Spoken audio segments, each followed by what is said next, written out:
เอาความลีนมาปั่นก็ไม่ใช่ทำเองมาทำอยู่กลางในที่ไรเรารู้วันนี้มีคนคันหูหรือเปล่าคนเข้ามาเนี่ย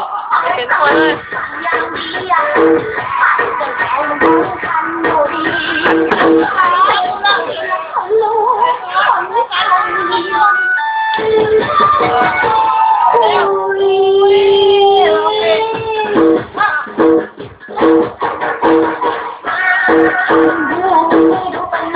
โยโยโยมันก็ไม่หาย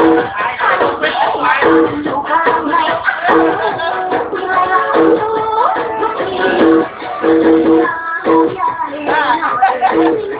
คอยเราทำอยู่อย่างนี้นะ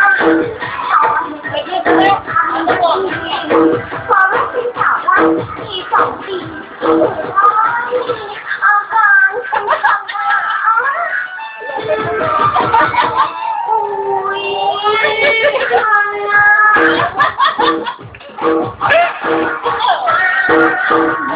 เล่นละ